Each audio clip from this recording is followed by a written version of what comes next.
Il m'a envoyé porter la bonne nouvelle aux pauvres.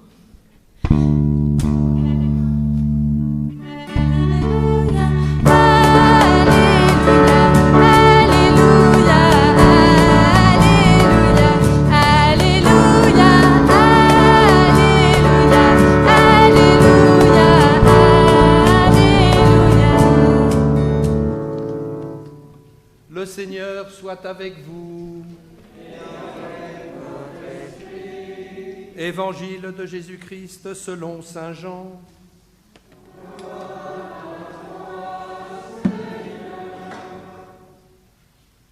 Il y eut un homme envoyé par Dieu. Son nom était Jean. Il est venu comme témoin pour rendre témoignage à la lumière, afin que tous croient par lui. Cet homme n'était pas la lumière, mais il était là pour rendre témoignage à la lumière. Voici le témoignage de Jean, quand les Juifs lui envoyèrent de Jérusalem des prêtres et des Lévites pour lui demander « Qui es-tu » Il ne refusa pas de répondre, il déclara ouvertement « Je ne suis pas le Christ ». Ils lui demandèrent « Alors, qu'en est-il ? Es-tu le prophète Élie ?» Il répondit « Je ne le suis pas. » « Es-tu le prophète annoncé ?» Il répondit « Non. » Alors ils lui dirent « Qui es-tu » Il faut que nous donnions une réponse à ceux qui nous ont envoyés. Que dis-tu sur toi-même ?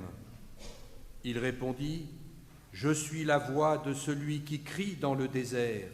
Redressez le chemin du Seigneur, comme a dit le prophète Isaïe. » Alors, ils avaient été envoyés de la part des pharisiens. Ils lui posèrent encore cette question « Pourquoi donc baptises-tu si tu n'es ni le Christ, ni Élie, ni le prophète ?» Jean leur répondit « Moi, je baptise dans l'eau, mais au milieu de vous se tient celui que vous ne connaissez pas. C'est lui qui vient derrière moi, et je ne suis pas digne de délier la courroie de sa sandale. » Cela s'est passé à Béthanie, de l'autre côté du Jourdain, à l'endroit où Jean baptisait. Acclamons la parole de Dieu. Louange à toi, Seigneur Jésus.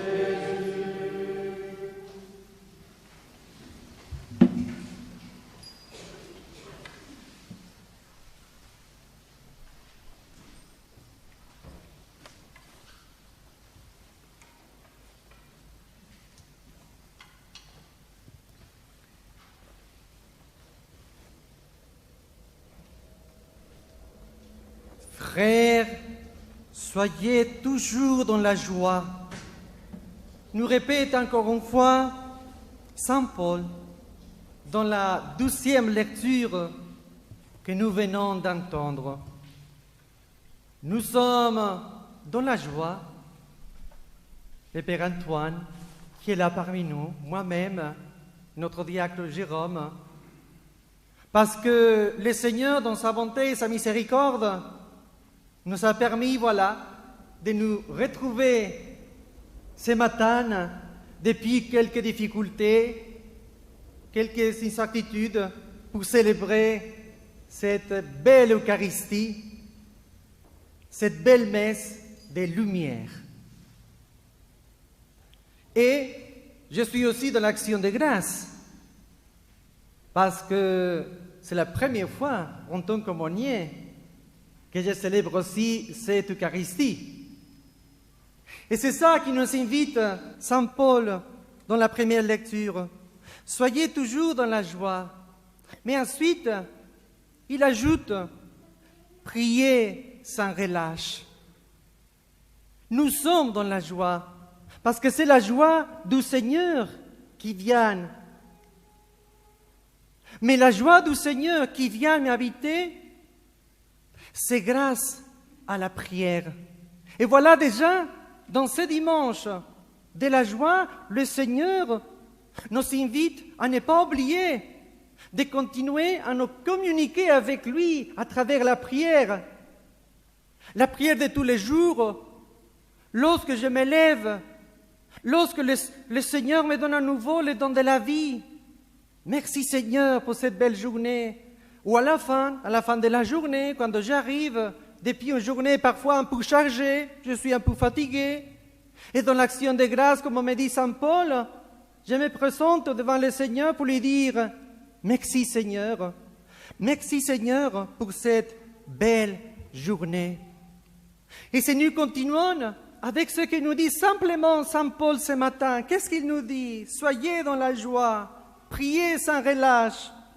Et ensuite il dit « Rendez grâce au Seigneur en toutes circonstances. C'est la volonté de Dieu à votre égard dans le Christ Jésus. » Rendez grâce au Seigneur. Et ce n'est pas évident de rendre grâce au Seigneur lorsque on vit une situation difficile et compliquée. C'est plus facile de rendre grâce au Seigneur lorsque tout va bien. Mais Saint Paul, il est clair, parce qu'il nous encourage à rendre grâce au Seigneur, même si parfois nous vivons tous des circonstances difficiles, afin de nous abandonner à lui dans la confiance, afin de lui dire, Seigneur, j'ai ces soucis, j'ai ces petits problèmes, je n'arrive pas à les résoudre. Et Seigneur, c'est dans cette circonstance difficile que je te rends grâce.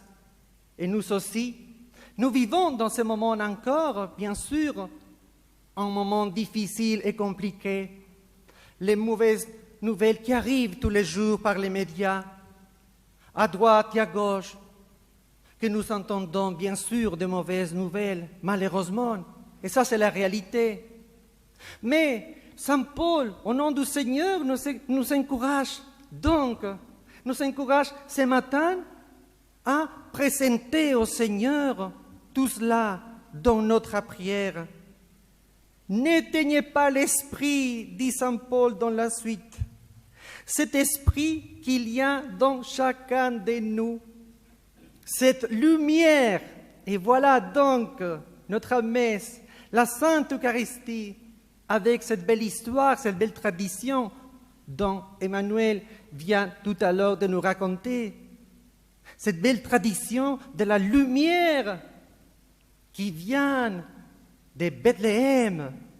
Et c'est là, dans quelques jours, qui est née la vraie lumière. Et vous le savez bien, hein? Et nous continuons tous à nous préparer à l'arrivée de cette grande lumière qui vient éclairer les ombres, qui vient éclairer les ténèbres dans ce monde. Et cela, donc, nous donne des joies. Nous donne beaucoup de joie de savoir que dans quelques jours, cette grande lumière, dont nous avons donc une petite lumière, voilà, qui a été transmise, vous voyez, depuis Bethléem, c'est très beau, elle est là aussi présente. Et aussi, cette grande lumière se fera présente tout à l'heure dans la Sainte Eucharistie. Et vous allez la recevoir, cette lumière, la présence réelle du Christ dans la Sainte Eucharistie. C'est beau tout ça, hein? C'est beau, hein? Ça donne envie donc de continuer à vivre dans la joie.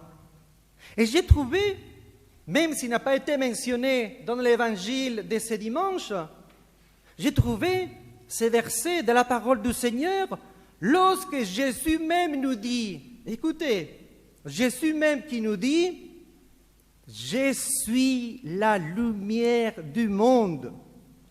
Celui qui me suit ne marchera pas dans les ténèbres.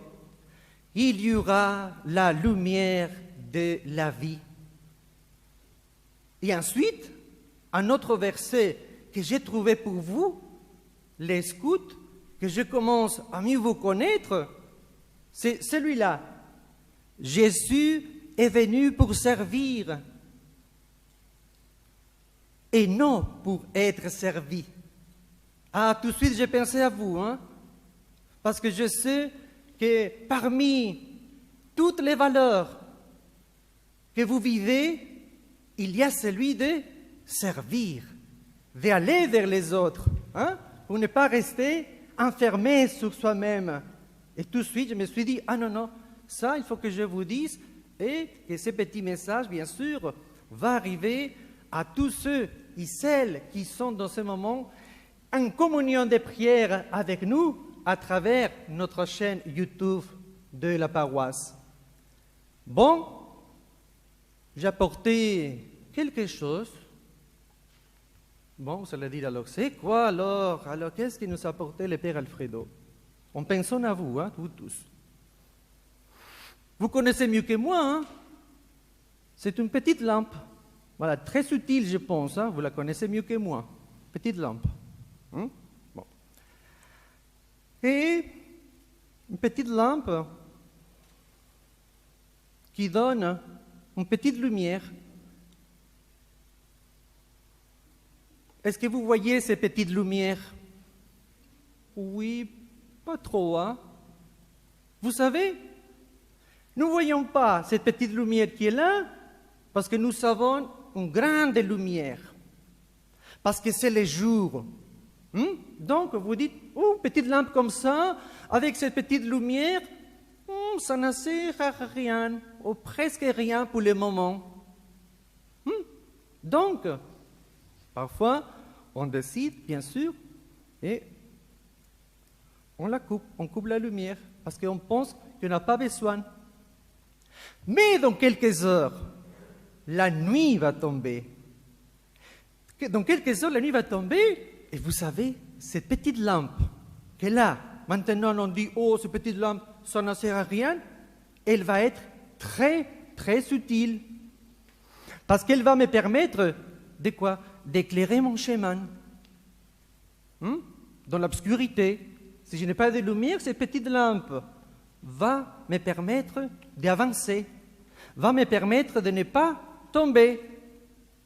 Vous savez, cette petite lumière, c'est le Christ.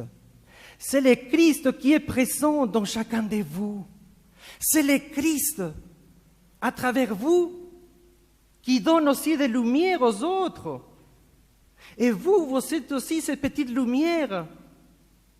Les messages que j'aimerais bien vous transmettre avec toute simplicité, n'éteignez jamais cette petite lumière du Christ qui est présente dans chacun de vous.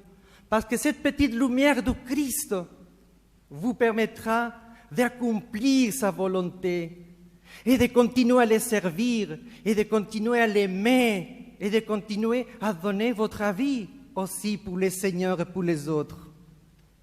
N'hésitez pas donc à vous laisser guider par la force de l'Esprit.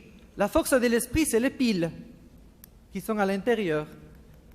C'est ça la force de l'Esprit. Bon, soyons donc tous des petites lumières parce que c'est le Christ qui nous guide et qui est là pour nous. Amen.